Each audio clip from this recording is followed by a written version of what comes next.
From now on, Holy Father, not my will, but your will be done. I said, Father, you have chosen me.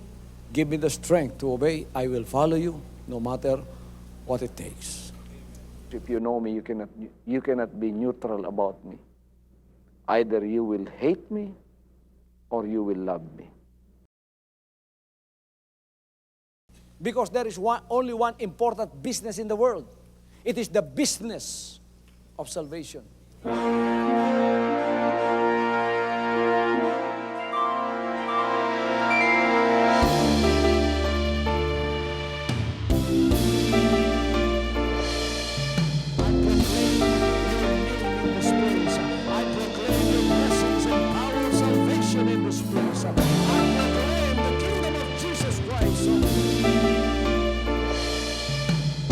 As I am concerned, and as far as the work of God is concerned, we have reached the end. Last September 13, 2003. When you find God, you find His love. Because God is love. Ganon ang pag-ibig ng Panginoon. Walang katapusan na yan ay bumabalik-balik sa atin. If you want to receive, you have to give. Receive it by faith and say, Lord, I will touch up. Because the game plan of God was to save us from sin through the power of love. He has completed. His salvation works in the Spirit. After April 13, the door is open for everyone to come. The salvation works of the Father is now completed in me. Salvation is here.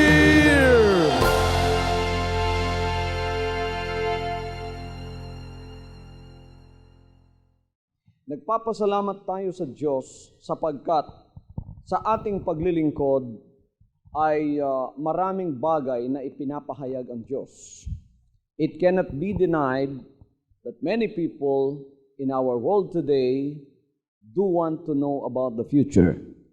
Kaya yung iba pumupunta doon sa nagbabasa ng crystal ball, ay iba naman doon sa nagbabasa ng mga palad ng tao, o doon sa mga occultists upang malaman nila kung ano ang future o hinaharap. Tayo bilang mga anak ng Diyos, hindi na tayo dapat pumunta pa doon sa mga espiritista upang malaman natin ang ating hinaharap. Sabagat isa rin yan sa itinanong ng mga apostoles sa ating Panginoon sa Matthew 24, nang nilapitan nila si Jesus Christ at sinabing, tell us about the signs of the times and about the end of the world. Jesus Christ did not give them the time, did not give them the dates, or did not give them the year of His second coming or the end of the world. Instead, the Lord Jesus gave them the signs of the times. Nasabi niya, kung makikita ninyo mga bagay na ito, malapit na ang katapusan. Isa sa mga palatandaan na binigay ng Panginoon ay walang iba kundi yung sabi niyang ang mga bansa ay magkakaroon ng alitan laban sa bansa. Nation against nation, kingdom against kingdoms, there shall be wars and rumors of wars, famines, pestilences, and earthquakes in diverse places. I don't have to repeat to you the statistics of all of the signs that are happening in the last days in order to tell us about the great future of the Christian when the Lord Jesus Christ comes back again in the second advent or in the second coming. Marami pa ang bagay na mangyayari. Sinabi ng Panginoon, as it was in the days of Noah, so shall it also be in the days of the coming of the Son of Man. They were eating, they were drinking, they were marrying and given in marriage until the day came that the flood came and destroyed them all, and they knew it not. Merong plano ang Diyos sa mundong ito. Merong plano ang Diyos sa sanglibutan na hindi alam ng hindi mananampalataya. Ngunit tayo, bilang mga mananampalataya sa Diyos, ay nakagising na sa katotohanan at nakikita ang mga bagay na hindi nakikita ng sanlibutan. Kaya tayo mga kapatid, ay mayroong isang spiritual na paghahanda. It is a great tragedy if some of you that are seated in this congregation this afternoon are not ready for that great day. You are not spiritually ready to meet the Lord when He comes back again. Isang napakalaking trahedya ng buhay ninyo pagka kayo ay hindi nakapaghanda sa malaking magaganap sa sanlibutan ito. Kaya ang Panginoon, sinabi niya dito sa Matthew 24:44, "Therefore, be ye also ready, for in such an hour as you think not, the Son of Man cometh." Tingnan ninyo, meron din siyang parable at sinasabi niya sa Matthew chapter 25 verse 10 about the 10 virgins, 5 were foolish and 5 were wise. And the Bible says that while they went to buy, the bridegroom came, and they that were ready went in with him to the marriage, and the door was shut. Tingnan ninyo, yung nakapaghanda nang dumating ang Panginoon sa hating gabi, may sigaw na sinasabing, ang bridegroom naririto na. Sinabi ng banal na kasulatan, yung nakapaghanda ay lumabas at kanilang sinindihan ang kanilang mga lamparahan, at pagkatapos lumabas sila at nakisama sa kasal ng kordero, at ang pintuan ay tinakpan. Dumating naman yung hindi handa, kumakatok at sinabing, Panginoon, papasukin po ninyo kami. Ngunit anong sinabi ng Panginoon? Humayo kayo, hindi ko kayo kilala, kayong manggagawa ng kasamaan. Napakalaking disgrasya pagka tayo ay inabutan ng panahon at hindi nahahanda sa bagay na yan. Kaya sa Mark 13:35, inulit ng Panginoon yan at sinabi niyang, "Watch you therefore, for ye know not when the master of the house cometh, at even or at midnight, or at the cock crowing, or in the morning." Di natin alam kung kailan babalik siya. Maaaring sa gabi, maaaring sa madaling araw, maaaring sa umaga. Kaya sinabi niyang, maghanda kayo, magbantay kayo, at magdasal kayo palagi. Amen? Let your loins be girded about, and your lights burning. Luke 12:35. Sa 36, sinabi niya, "And ye yourselves like unto men that wait for the Lord, when He will return from the wedding."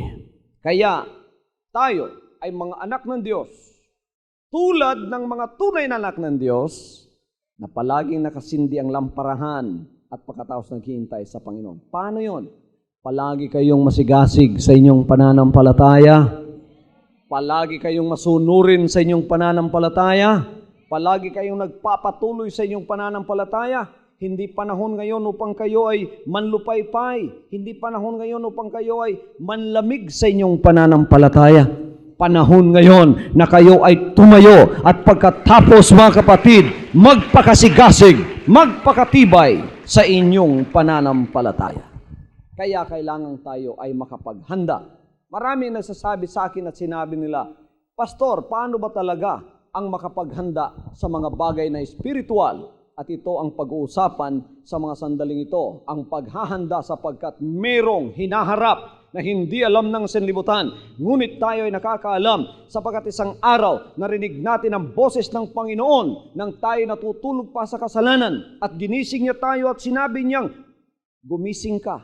Pagkatapos gumising tayo mula sa pagkakatulog sa kasalanan, at bumuka ang ating mga mata at nakita natin ang kaliwanagan ng kaligtasan ng magandang balita at tayo pumasok sa kanyang tahanan at sinabing mula ngayon, ako ay maglilingkod sa kanya. Alam natin kung ano ang mangyayari. Amen? Alam natin na sa kanyang pagbabalik, ang lahat ng mga nahahanda ay sasalubong sa kanya na buhay. At ang mga patay kay Kristo ay magkakaroon ng buhay na muli. At sila ay sasalubong din naman. At tayong mga buhay na maaabutan ng kanyang pagbabalik ay sasamang kasama niya. At doon sa kahanginan, tayo ay magsasama na kasama ng Panginoon sa buhay na walang hanggan. Alam natin yon. Hindi alam ng sanlibutan yon. At kayong mga naririto at nag-uusisa sa mga bagay na ito ang ating paksa at pag-uusapan sa mensahe na dadalhin natin sa mga sandaling ito. Paano tayong maghahanda sa pagbabalik ng ating Panginoon? You know, preparation precedes blessings. Bago ang pagpapala, kailangan tayo ay makapaghanda muna. Pagka kayo'y kinakasal, naghahanda ba kayo? Amen. Pagka kayo'y malapit ng mga anak, naghahanda ba kayo? Pagka kayo ay ibig maglakbay o mag-travel, naghahanda ba kayo? Pagka alam ninyong merong crisis na darating, naghahanda ba kayo? Naghahanda tayo sa lahat ng bagay. Mga ina, pagka kayo'y malapit ng mga anak, naghahanda ba kayo? Anong inihahanda ninyo? Mga lampin, mga kuna, o kung ano pa mang bagay dyan na inihahanda ninyo. Amen? Lahat ng bagay pinaghahandaan ninyo pagka alam ninyong darating sa buhay ninyo ang bagay na yon. Pero napakarami po, mga kapatid, sinasabi ko sa inyo, naghahanda sa mga bagay na material, physical at financial, pero wala pong kaalaman sa paghahanda sa mga bagay na spiritual. They have set aside spiritual preparations, and they did not put that as their first priority. They put that as number 10 in their priorities. If your priorities are counted 1 to 10 in a scale of 1 to 10, many people are so foolish that they put the priority in their preparation of the spiritual things that comes from God, number 10. Ano ang first priority mo? Money. Number 2 priority mo? Money. Number 3 priority mo? Money. That's why on Sunday they do not come to church and listen to the Word of God, because that is not included in their first priority. But if you become wise enough, when your days has come, and the Lord has given you the conviction through the power of the Holy Spirit in your heart, then that becomes your number 1 priority. Why? Because in this world, nothing is permanent. Everything that is seen by your eyes is only temporary, including your life. One of these days you go old. You grow old, and then you go into some levels in your life that you don't expect. You grow old, you begin to have gray hairs, and then you begin to become like those old people. Hindi mo na magagawa yung gusto mong gawin. Noon tumatakbo ka, ngayon hindi ka na makakatakbo. Nang dahilan may rayuma na yung tuhod mo. Tapos nanghihina ka na hanggang sa isang araw, hindi mo inaasahan yon. Pagkatapos mga kapatid, ikaw ay tatanda, at pagkatapos ihahatid ka sa dakong ayaw mong puntahan, at yun ay walang iba kundi ang iyong kamatayan. Ngunit bago ang mga bagay na yan, kailangan habang tayo ay buhay, dapat nakapaghanda na tayo sa mga bagay na hinaharap. Pagkatapos kasi ng buhay na ito ay meron pang isang buhay, tinatawag na buhay na walang hanggan. So hindi nyo masasabing hindi importante ang mga bagay na spiritual. Amen? Hindi nyo masasabi yan. O naku, ang lahat ng mga bagay na kinakailangan ko naririto sa mundong ito. Pangangailangan ko ang physical tulad ng pagkain o damit na bibili ko lahat doon sa mga department stores o sa mga tindahan ng sanlibutan ito. Education, pupunta ako sa mga universities o colleges, makukuha ko rin yan. Lahat ng bagay na kinakailangan ko sa aking mental, sa aking physical, sa lahat ng aking emotional, nakukuha ko sa sanlibutan ito. But you will never buy your salvation on any of these institutions that I have mentioned. That's why there is a church. That's why there is preaching of the Word of God. That's why there's conviction of the Holy Spirit before He comes. Kaya naririto yan. Hindi ninyo nakukuha sa university yan. Hindi ninyo nabibili sa mga supermarket yan. Dito lamang ninyo matatagpuan sa pangangaral ng magandang balita. Anong sabi ng Romans chapter 10 verse 17? Sinasabi ng banal na kasulatan, faith cometh by hearing, and hearing by the words of God. You will never have faith if you don't listen to the words of God. Pagkatapos magkakaroon ka na ng pananampalataya, magsisimula ng ikaw ay magkakaroon ng spiritual na kaalaman, at pagkatapos magsisimulang ikaw ay maghanda sa mga bagay na hinaharap para sa iyong kaluluwa. Sino naniniwala dito at nananampalatayang meron siyang kaluluwa? Meron ba kayong kaluluwa? Meron mga tao sabi na wala silang kaluluwa. Meron tayong kaluluwa. Humihinga ba kayong lahat? Huminga ka kayo, mga kapatid. Paano tayong humihinga? Inhale. Exhale. Humihinga kayo. Buhay kayo. Ang nagbigay sa buhay na yan ay hindi kayo. Ang Panginoon. Hallelujah. May kaluluwa kayo kahit hindi nyo nakikita yan. May kaluluwa kayo na dapat paghandaan kahit hindi ninyo nakikita ang inyong kaluluwa. Ang kaluluwa ay naririyan sa loob ng inyong katawan. We are made of body, spirit, and soul. Now I am preaching to your soul because it is the soul that is the most important part of you. The body goes back to the dust because it came from the dust. But the soul does not go back to the dust. Your breath, your life does not come from the dust. It comes from God. One day you will stand before the Lord and then give an accounting of what you have done in your life. Tingnan ninyo mga kapatid, ang patotoo na talagang merong kaluluwa ang tao. At mahalaga ang kaluluwa ng tao mapangaralan ng magandang balita. Sapagkat kung hindi po mapapangaralan ang tao sa magandang balita ay hindi makapaghahanda ang kaniyang kaluluwa. Kaya mahalaga ito ha. Hindi nyo mabibili ito sa department store. Hindi nyo mabibili ito sa Victoria Plaza. Hindi nyo mabibili yan sa SM.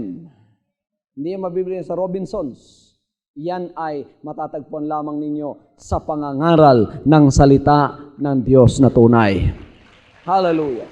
Nasabi ng banal na kasulatan, dito sa Luke chapter 16 verse 19, meron nga isang taong mayaman at siya nagdaramit ng kulay ubit, masilang lino, at sa araw-araw ay kumakain ng sagana.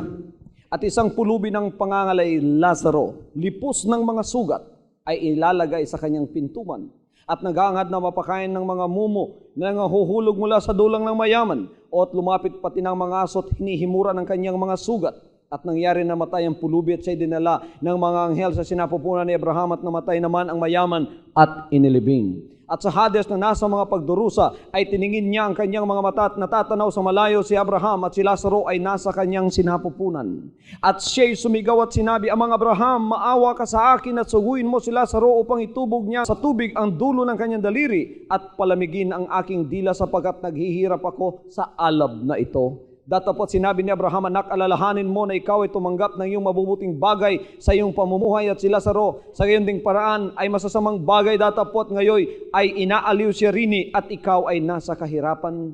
At bukod sa lahat ng ito ay may isang malaking banging nakalagay sa pagitan namin at ninyo upang ang mga mag-ibig tumawid buhat dini hanggang sa inyo ay hindi maaari at gayon din walang makakatawid mula dyan hanggang sa amin.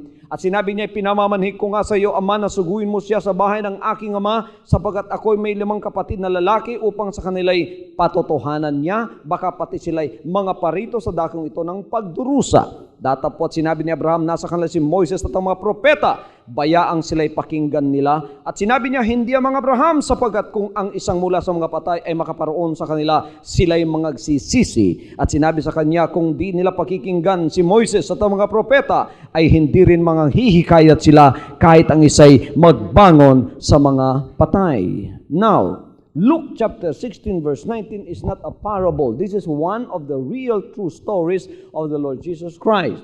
It's about Lazarus and the rich man. Kita ninyo mga kapatid, there is only one thing that happens to the rich and the poor. They both die. Amen? Namamatay bang mayaman? Namamatay ba ang pobre? Lahat namamatay. Kahit mayaman ka pa, mamamatay ka rin. Kahit dukha ka, mamamatay ka rin. Ano ang kaibahan ng dalawang ito?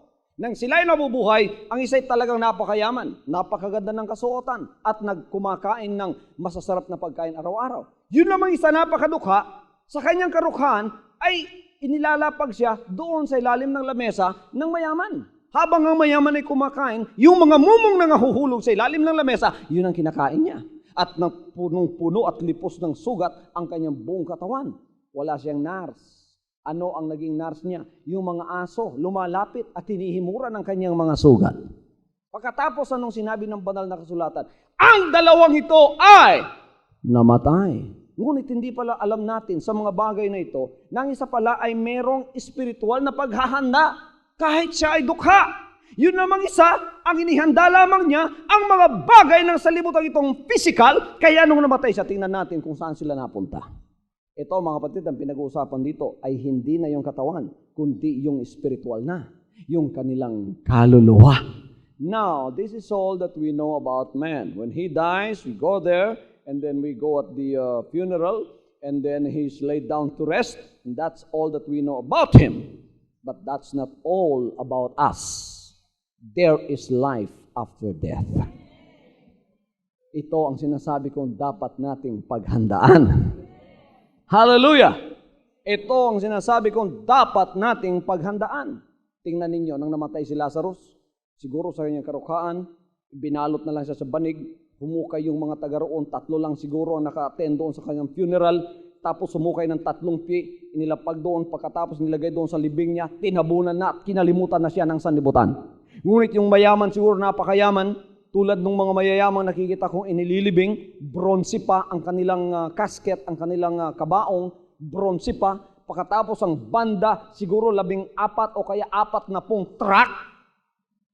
Ang bulaklak, ang banda, 2 klase. Ang isa naka-uniforming puti, ang isa naman naka-uniforming pula. At sila ay umaawit sa pamamagitan ng kanilang mga instrumento. Nakasabay, napakaraming mga kaibigan. Puro di kotse, sumasabay doon sa libingan. Pagkatapos yung kanyang pantheon at yung kanyang musuleo, naku, hindi ka makapaniwala. Gumagasto ng millions yan para lang sa kanilang pantheon. Bakit naka-aircon yung musuleo ng patay? Sabi nung isa, para hindi daw mainitan yung patay. Tingnan ninyo, sa lubhang sobrang yaman yan. Mga kapatid, may gwardya pa. That is irrelevant. Because when you die, kahit ano pang palamuti ang gawin mo, talagang ikaw ay pabalik na rin naman sa alabok. Ang kamustahin natin dito pagkatapos ng kamatayan, nasa saan ang kanilang mga kaluluwa? Tingnan ninyo si Lazarus na nakapaghanda.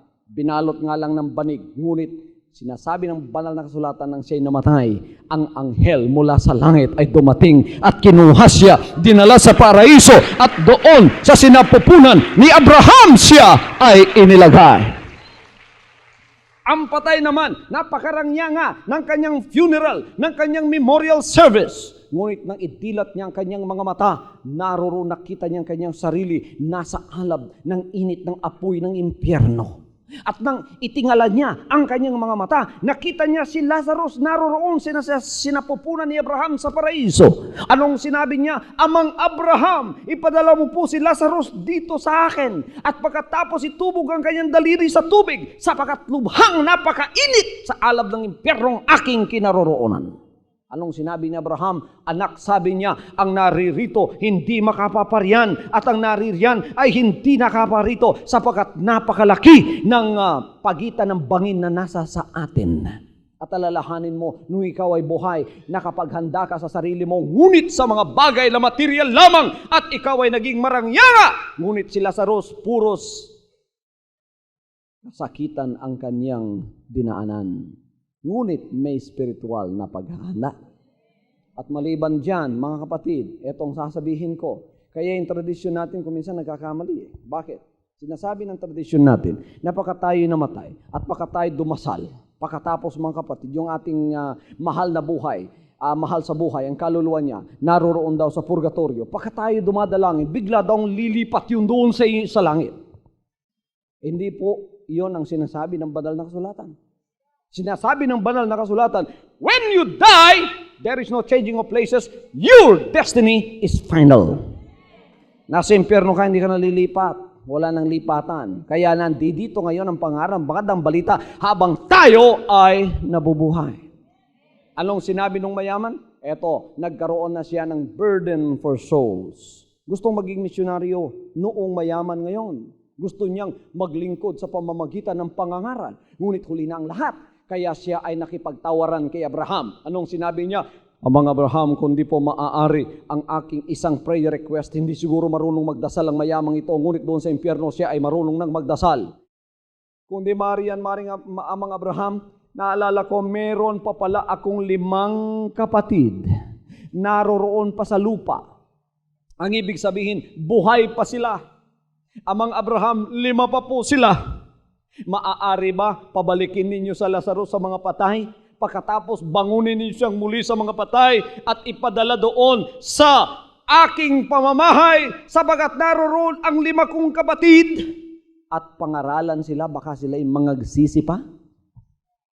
Baka, niisip siguro niya, baka kung mamatay yung mga kapatid ko, katulad ko, busy sa negosyo, busy sa lahat ng bagay, number 10 lang ang priority sa Diyos.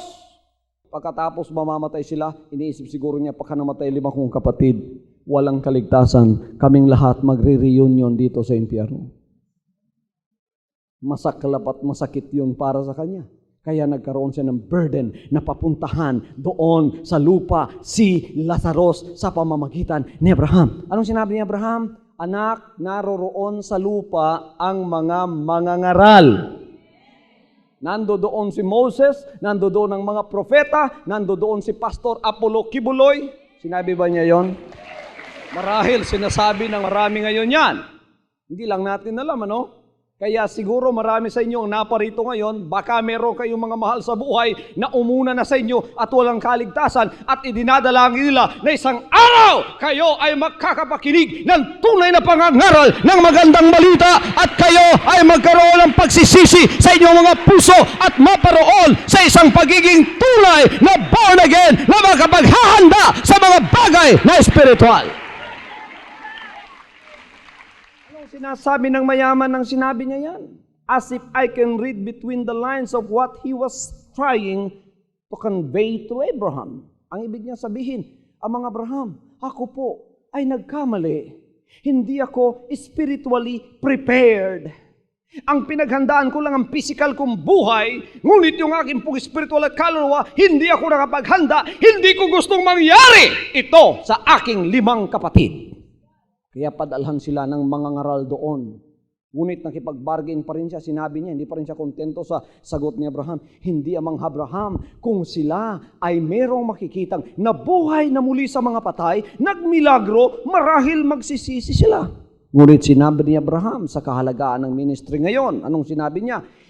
Sabi niya, kung di sila maniniwala doon sa mga ngaral na naroroon ngayon, kahit may isa pang bumangon mula sa patay, ay hindi rin sila mananampalataya. End of the story. That's why this afternoon, tonight, I am preaching to you the gospel of Jesus Christ in order for you to become spiritually prepared if you are not spiritually prepared yet.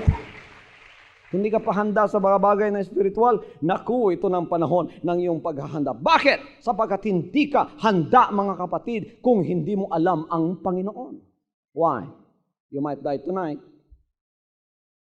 Baka mamatay ka ngayong gabi. Hindi ko kayo tinatakot. Kayong mga nanonood, baka ito ng last na panonood ninyo. Huwag naman kayo matakot. Baka lang, hindi natin alam, di ba? Marami nga, may mga plano pa sa kinabukasan. Naku, napakarami ko pang plano. As if the world will stay for another 1,000 years. Ang plano nila napakarami, ngunit walang Panginoon sa kanila. Nagpaplano. Patapos nung kinagabihan, natulog. Kinaumagahan, hindi na nagising. Dumating ang doktor, in-autopsy. Anong autopsy? He died in his sleep. Sa Tagalog, binangungot. Sa Bisaya, giurom. Daghang na itabuhan na. Mga kapatid, hindi nyo hawak yung buhay ninyo. Huwag ninyong ipanghambog ang kinabukasan. Hindi po sa atin yan. I don't brag about the future. I don't even know what the future holds for us. But I don't worry one bit. Why? Because I know who holds the future. And I am in His hands. Ako ay nasa sa kamay ng isang nakakaalam sa hinaharap. At yan ay walang iba kundi ang ating Panginoon. That's enough for me. Hallelujah! Kaya nakakatulog ang tunay na Kristiyanong alam niya ang buhay ng Panginoon. Nakakatulog ng mahimbing. Wala siyang inaalala sa kanyang buhay. We don't even worry what the future holds for us. That's not for us to worry about. There is one up there that worries about us. Kaya sinasabi niya, do not worry about what you will eat, what you will drink, and what you will put on.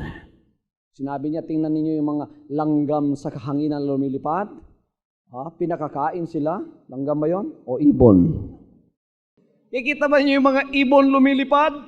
Walang isa niyang lumilipad na hindi babagsak sa lupang hindi alam ng amang nasa langit. Pinapakain niyang lahat yan. O kayong nag-aalala sa magiging damit ninyo.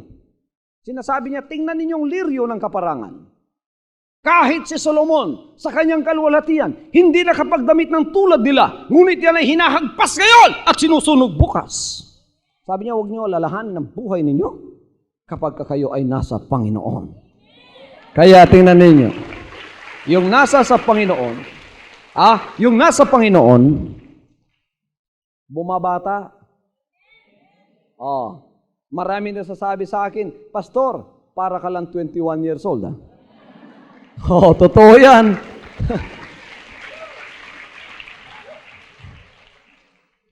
Akala ng marami sa inyo, 21 years old pa lang ako. Wala kasi akong pag-aalala. Hindi ka nag-aalala, Pastor? Hindi talaga, kapatid. Yung kasama kong workers dito, pinapakain ng Panginoon lahat yan. Bakit hindi ako nag-aalala sa kanila? Hindi ako nagpapakain sa kanila. Ang Panginoon. Hallelujah! Tingnan ninyo yung walang Panginoon at hindi handa sa buhay na hinaharap, pinaghahandaan. Ang bagay lang dito, 21 years old pa lang siya, parang 60 na ang kanyang mukha. Sapagkat lahat pinapasan niya at wala ang Panginoon sa kanya. Baguhin ninyo ang sistema ng inyong buhay. Kung wala pang Panginoon sa inyo, lumapit kayo ngayon. At pagkatapos tanggapin siya, at pagkatapos maghanda sa mga bagay na pinaghahandaan ng napakarami. Bakit tayo dapat maghahanda? Sabagat alam nating isang araw, siya babalik tulad ng kanyang ipinangako. At sinabi niya, ako ay babalik sa araw at oras na hindi ninyo inaasahan. I am coming back at a time, at a season that you expect me not. Sabi ng Panginoon. Kaya hindi na in-expect ng marami. Kala nila, tatagal pang panahon. Mga kapatid, sasabihin ko sa inyo, para sa ating naghahanda, we plan as if the Lord is coming 1,000 years more. That is how we plan this work. We plan it nationally, internationally. We have short-term and long-term plans for this ministry. But at the same time, we live as if He is coming today. Preparado tayo kung anong mangyayari. Araw-araw, pagka dumating ang Panginoon ngayon, ako'y handang-handa. Kung halimbawa, darating si Jesus Christ, pagkatapos ng pangangaral nito, sino sa inyo ang nahahanda? Alam niyo kung anong paghahanda? Kung sasabihin kong in 1 hour time, Jesus Christ is coming, what will you do? Naku, para kayo makapaghanda, marami pa kayong gagawin. Yung utang ninyo, bayaran ninyo. Naku, sino kaya pinagkautangan ko? Tingnan ko yung listahan ko. Baka hindi ko pumunta ng langit, hindi pa ako nakapagbayad dito. Yung may away kayo at pagkakaalitan, kailangan tawagan pa ninyo. Naku, yung kaaway ko nandun pa sa Africa, tatawagan ko muna. Hihingi muna ako ng kapatawaran. Maghahanda ka. Lahat. O kaya, meron ka pang ginagawang kasalanan, paano ako magsisisi dito? Lahat gagawin mo na in 1 hour time. Yan ang nakakapangilabot. Baka wala ng 1 hour, darating ng Panginoon, anong gagawin mo? This service is your only chance. Hallelujah. In order to settle all the spiritual problems and spiritual issues, you have about 30 minutes to do that. If the Lord is coming right now. Wala nang maraming panahon pa.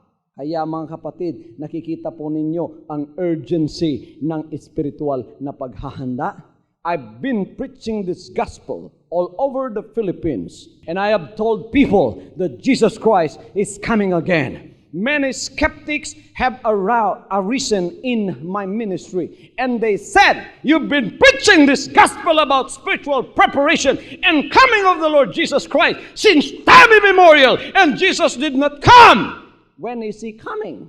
Ang iba naman, sinasabi nila, pumuti ng buhok ko, noon bata pa ako, nakarinig na ako ng pangangaral na babalik siya. Hanggang ngayon, hindi siya bumalik. Magbabakasyon muna ako. Magbabackslide muna ako. Kapatid, nagkakamali ka sapagkat sa orasan ng Diyos, ganito ang pangyayari. Isang araw sa Kanya, 1,000 taon sa atin. Marami pa bang panahon ng inyong paghahanda? Hindi na gaanong marami. Kaya huwag ninyong aksayahin ang mahahalaga at ginintuang panahong ito sapagkat marahil ito na lang ang inyong magiging kapanahunan. Hallelujah! Amen? Kaya maghanda muna tayo bago tayo tumanggap ng pagpapala. Bago kayo magkaroon ng kapatawaran, kailangang magsisi ng kasalanan. Sinasabi ng banal na kasulatan para sa army ng Israel na walang tubig. Hindi sila nagkaroon ng tubig kung hindi sila naghanda. Humukay sila sa lupa, pinaulan ng Panginoon at pinuno ang kanilang hinukay at nagkaroon ng tubig.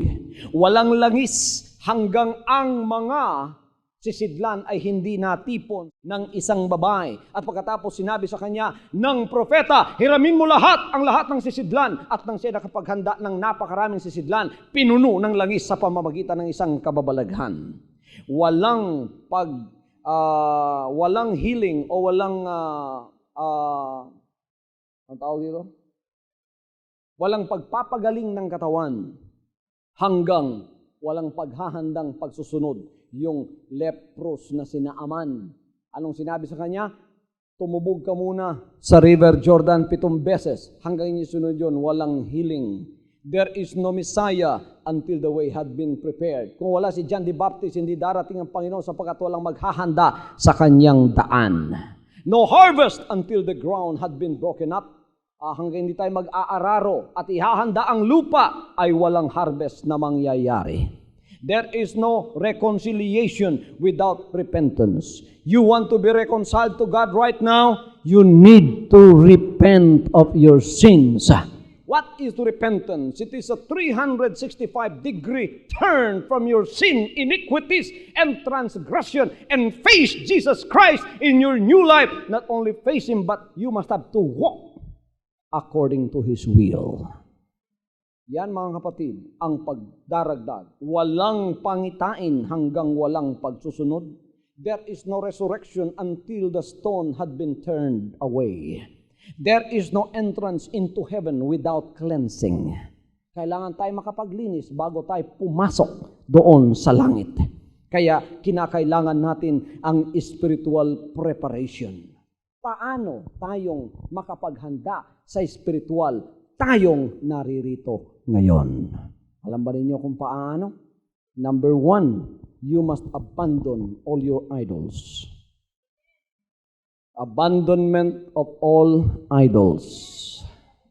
Ang lahat ay magsabing abandonment of all idols. What is an idol? An idol is somebody or something or someone that you love more than you love God. An idol is something or someone that you worship more than you worship God.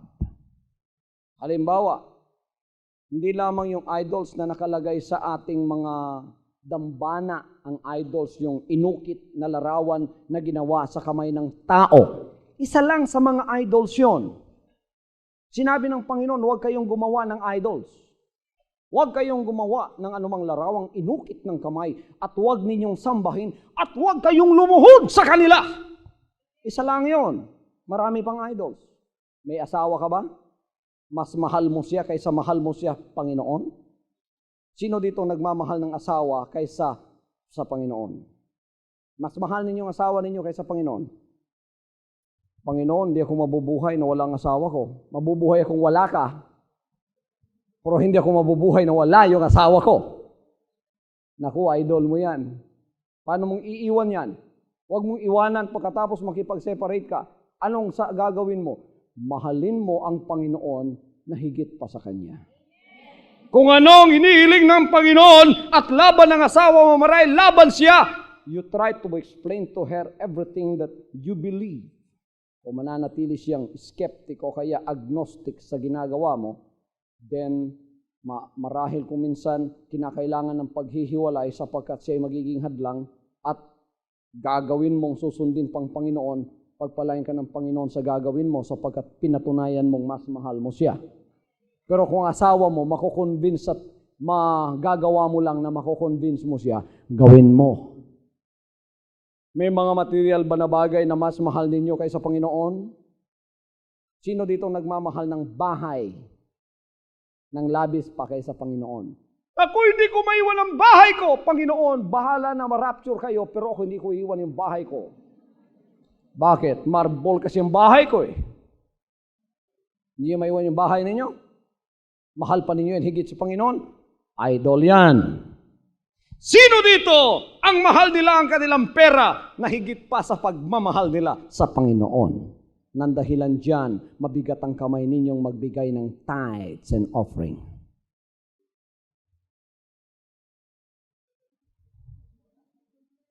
Bakit napakatahimik? Hoy, kayong mga mangangaral na magnanakaw ng tithes, magsisi na kayo. Handa na ba kayo? You must abandon all your idols if you want to be spiritually prepared. Kayong mga barangan, alisin ang mga barang. Kayong mga mangkukulam, itapo ng manika. Kayong lahat na may mga, anting-anting ba yun? Mga habakan, ipanglabay ang habak. Yung mga sinturon-sinturon ninyo, anting-anting daw yun. Itapon ninyo yan. Hindi kalooban ng Diyos yan. Sapagkat pagka kayo nasa Diyos, ang Diyos ang magiging proteksyon ninyo. Mahalin ninyo ang Panginoon higit sa lahat ng bagay. Hallelujah! Mahalin ninyo ang Panginoon higit pa sa material na bagay, higit pa sa pera, higit pa sa asawa, higit pa sa mga bagay na sa libutan ito. Mahalin ninyo siya ng buong puso. You must abandon all your idols. Do not put anyone on the pedestal of worship more than you worship the Lord. The Bible says, worship the Lord in spirit and in truth. You must love God with all your heart, with all your mind, with all your soul, with all your body, with all your strength. You must love Him first of all. Ilagay mo na siya ngayon sa number 1 priority in order for you to be prepared. Makikita mo talaga ang bagay na yan. Hallelujah! You must abandon all your idols. Meron ka bang mga maliliit na mga idols doon sa bahay mo? Nakaukit doon, kaya sinabi rito ni Samuel, nang makiusap siya sa bahay ng Israel, sabi niya, bumalik na kayo sa Panginoon ng buong puso ninyo at alisin ninyo ang inyong mga Diyos-Diyosan, ang inyong mga Astarot, at pagkatapos ihanda ang inyong mga puso sa Panginoon at siya lamang ang inyong paglingkuran. Alisin ang mga Astarot. Alam niyo yung mga Astarot noon? Yun ay mga linilok na larawan mula sa mga Midianites, mga Jebusites. Pagkatapos mga kapatid, inangkin ng mga Israelites na bawal sa kanila sapagkat meron silang isang tunay na Diyos na Espiritu at pagkatapos nilagay sa kanilang mga sako, dinala-dala nila para daw sa good luck nila. Pagkatapos mga kapatid, inihahanda sa mga bahay nila, inilalagay sa mga dambana nila. Tapos may malaki, may maliit, may malaki, maliit, maliit, maliit, malaki, malaki. Napakarami, nakapalibot sa kanila. Sabi ng Panginoon, kung kayo makapaghanda at makabalik sa Panginoon, alisin ninyong lahat yan. Hindi ninyo kailangan yan, sapagkat ang ating Diyos ay Espiritu. Hallelujah. Kung meron ba kayo, alisin ninyo at sambahin lamang siya. Siya lamang ang ating sambahin. Alam ko, kontrobersyal ang pangangaral na ito ngayon. Bakit? Sapagkat napakarami ng mga Kristiyano dito ang tinatawag na sarili ng Kristiyano pero nagsasamba pa ng mga larawan. Napakarami sa Pilipinas. 83% of this country says they are Christians but in fact, they are pagans because true Christians do not worship idols. It's only the pagans that worship idols. You have pagan idols with Christian names that make it more worse. Yung idol worship, pagano yun? Tapos pinalitan ng pangalang Kristiyano. Naku mga kapatid, nagkahalo-halo na yung pagiging Kristiyano ninyo. Alisin ninyo yan. Sumamba kayo sa tunay na Diyos. Ayon sa kanyang sinabi at bumalik kayo sa Kanya ng buong puso. Ngunit sinabi naman ng Panginoon sa 2 Chronicles 19:3, Nevertheless, there are good things found in thee, in that thou hast taken away the groves out of the land, and hast prepared thine heart to seek God.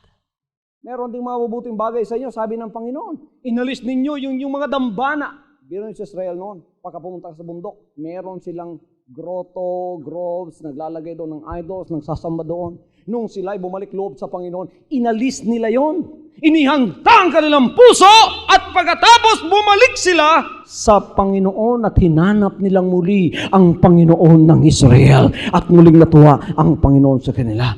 I am very glad to say that in this preaching, I am very glad to say that in the preaching of the gospel in this ministry, countless numbers of people have already turned their back from idols, prepared their hearts, and are now seeking the God of Israel, which is also the God of the Filipinos. Bumalik loob tayo. Amen? Inalis natin. Naging malinis na ba yung bahay ninyo? Ano ang nasa dambana at altar ninyo ngayon? Ang mga salita ng Diyos sa panahon ng devotional, binabasa natin ang mga salitang yan. Yan ang uri ng paghahanap sa ating Panginoon. Hanapin ninyong kanyang mga daan at ang daan niya ay matatagpuan ninyo sa pamamagitan ng kanyang mga banal na salita. Hallelujah. Pangalawa, sa spiritual preparation, linisin natin ang templo ng Diyos. Cleansing of God's temple. Ang lahat ay magsabing cleansing of God's temple. Will you be one of those that will do the cleansing of God's temple? Sinasabi sa 2 Chronicles 29:15 ang ganitong pangungusap sa ating sariling wika. Pakinggan nating maigi mga kapatid. 2 Chronicles 29:15. At pinisan nila ang kanilang mga kapatid at nangagpakabanal at nagsipasok ayon sa utos ng hari sa pamamagitan ng mga salita ng Panginoon upang linisin ang bahay ng Panginoon. Linisin natin ang bahay ng Panginoon. Wala nang idol dito. Si Jesus Christ na lang at ang kanyang pangalan ang nari dito. Praise God. Pumasok ang Panginoon sa temple isang araw. Nakita niya roon, napakaraming nagtitinda, napakaraming nagpapalitan ng mga pera. Kinuha ng Panginoon ng lubid, ginawa niyang 3 at pinagpapalo ang lahat ng naroroon at pinaalis ang lahat ng mga nagpapabili. Sinabi niya, in the Bible, sabi niya, it is written, the house of my father shall be called the house of prayer, but you have made it the den of thieves. Tapos pinalis niyang lahat. Nilinis niya ang templo ng Panginoon.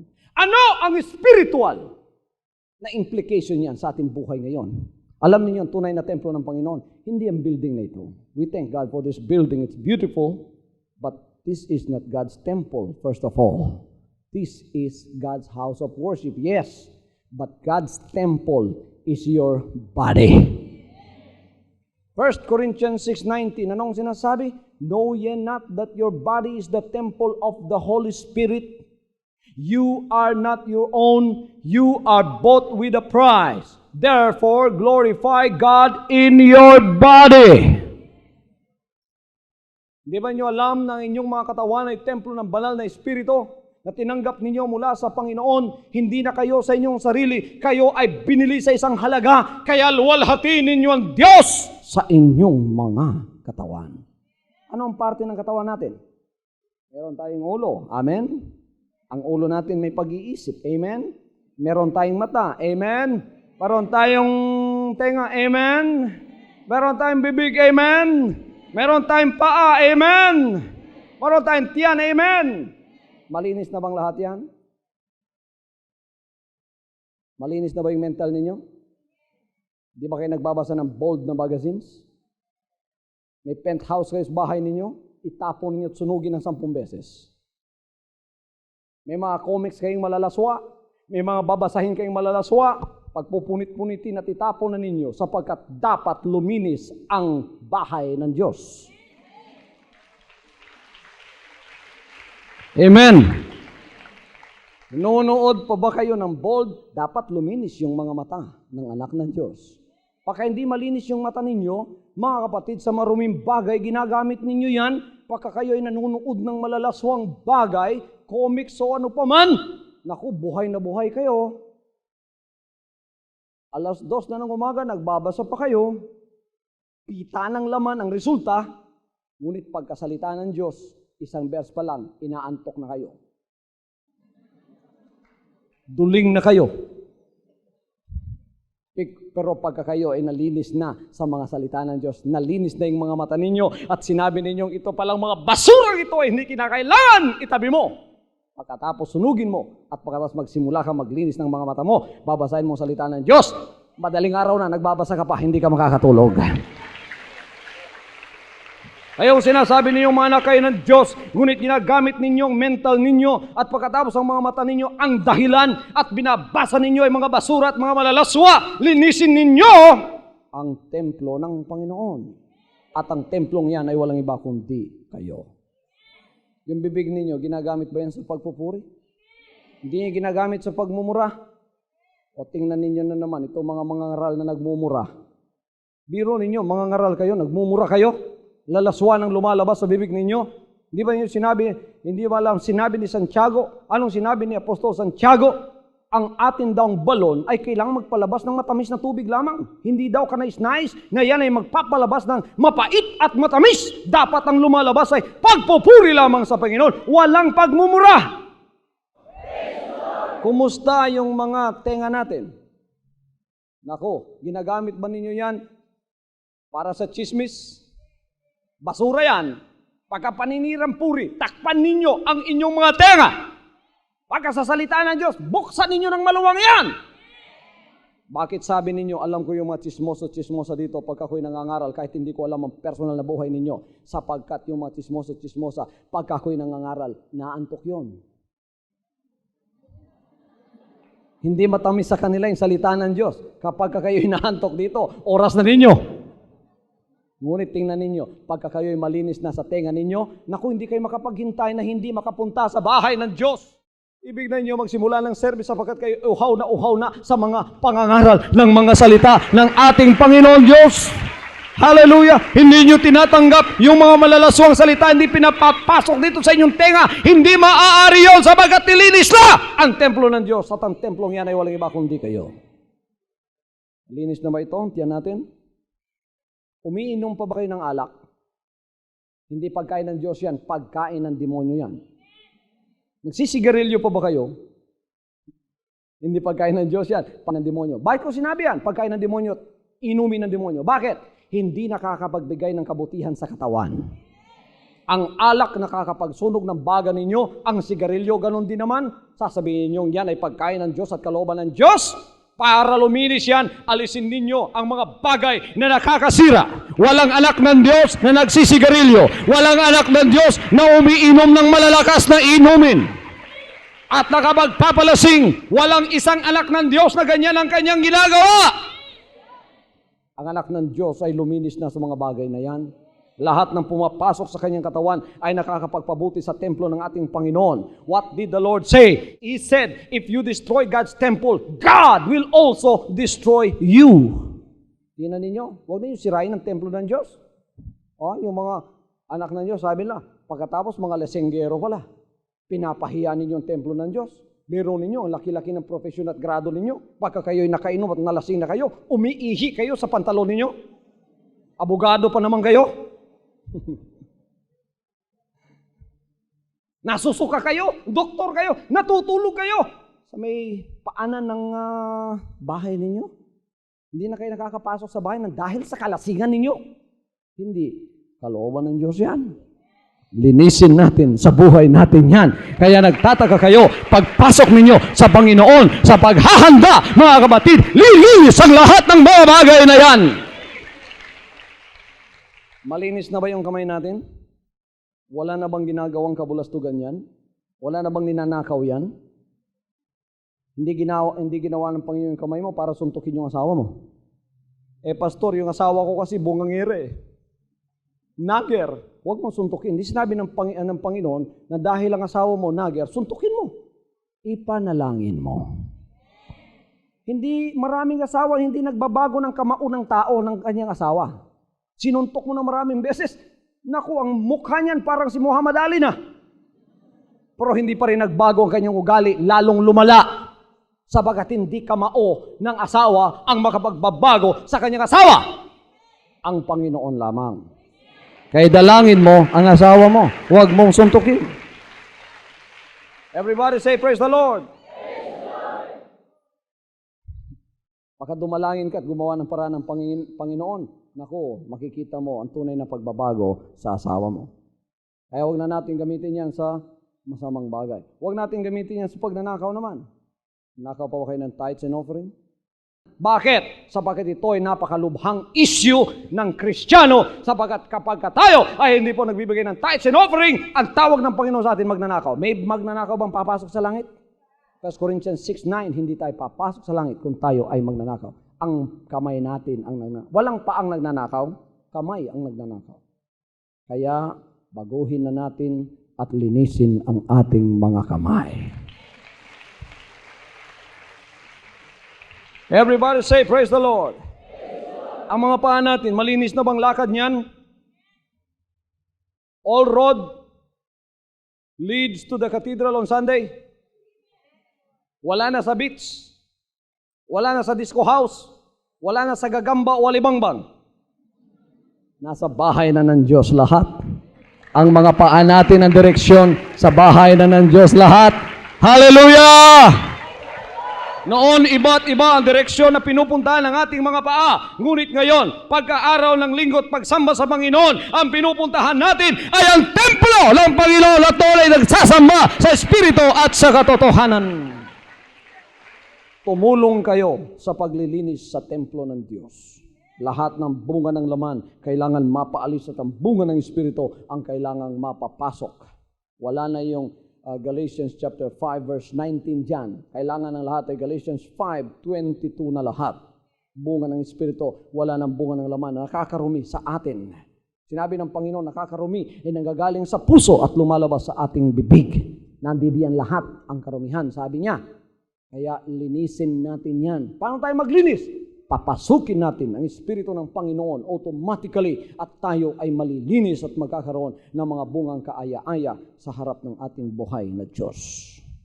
Hallelujah. Tapos salamat ako dito sa paglilinis na ito. Kinagawan talagang mahalaga ng Panginoon. Tapos makikita ninyo, bago ang pamumuhay.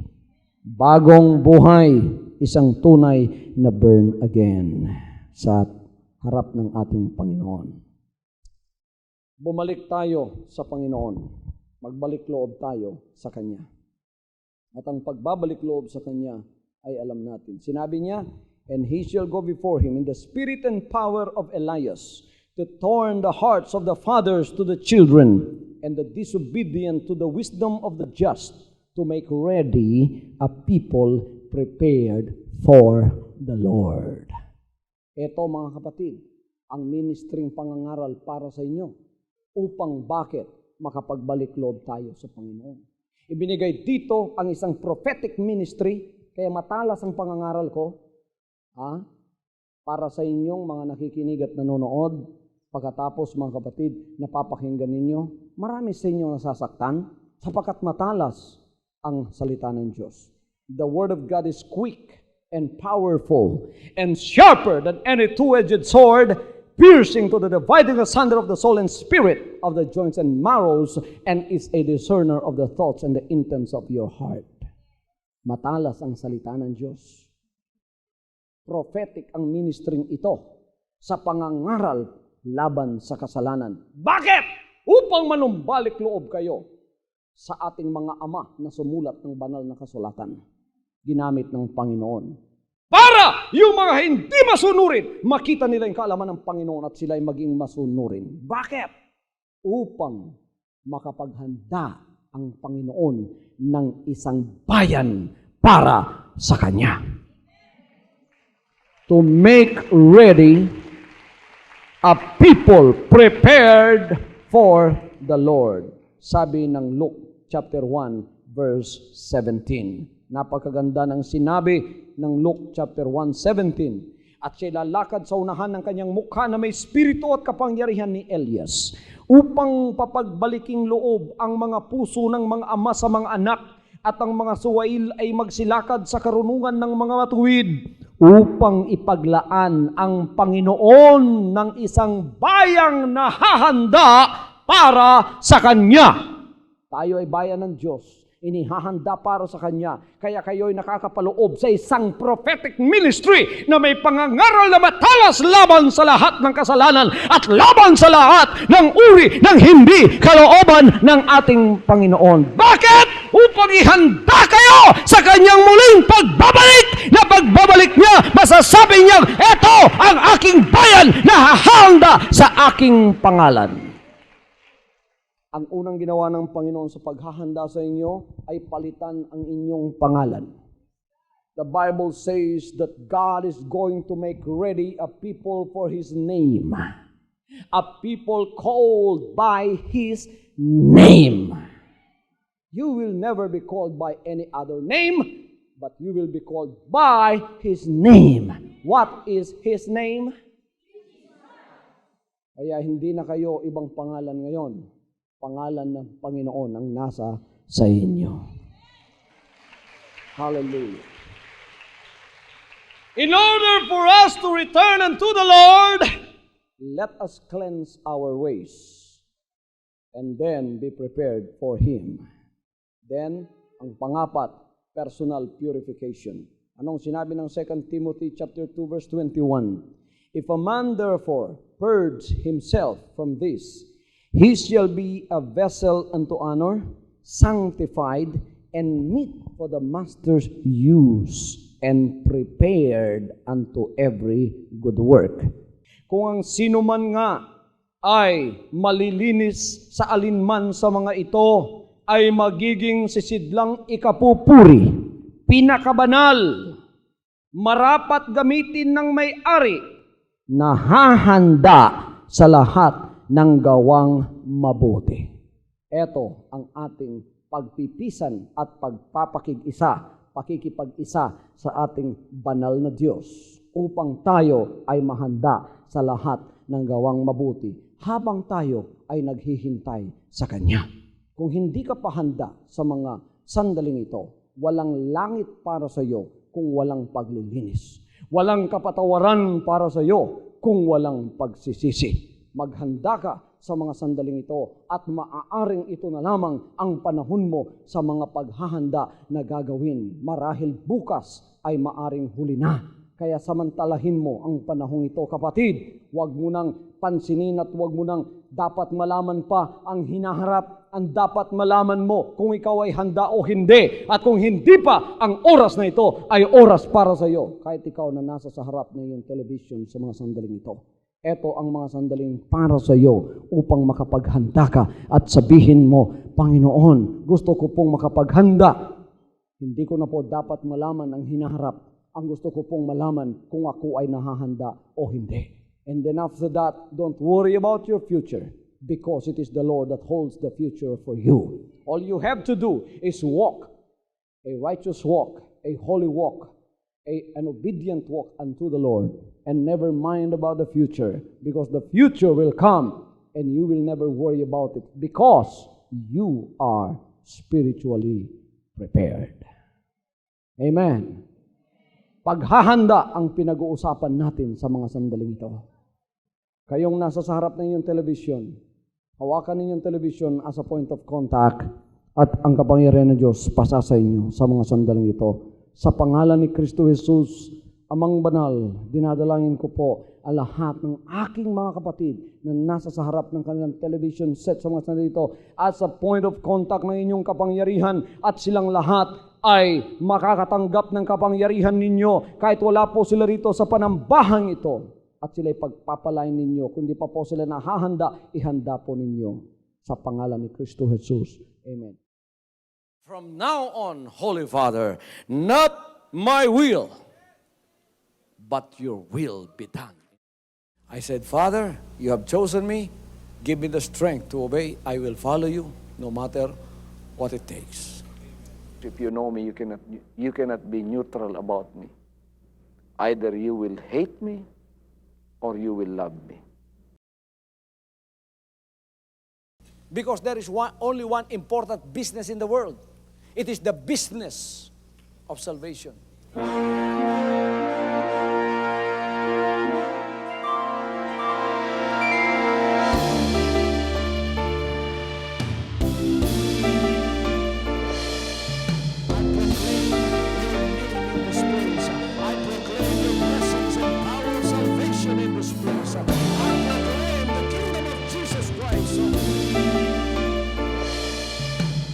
As I am concerned, and as far as the work of God is concerned, we have reached the end. Last September 13, 2003. When you find God, you find His love. Because God is love. Ganon ang pag-ibig ng Panginoon. Walang katapusan na yan ay bumabalik-balik sa atin. If you want to receive, you have to give. Receive it by faith and say, Lord, I will touch up. Because the game plan of God was to save us from sin through the power of love. He has completed His salvation works in the Spirit. After April 13, the door is open for everyone to come. The salvation works of the Father is now completed in me. Salvation is here.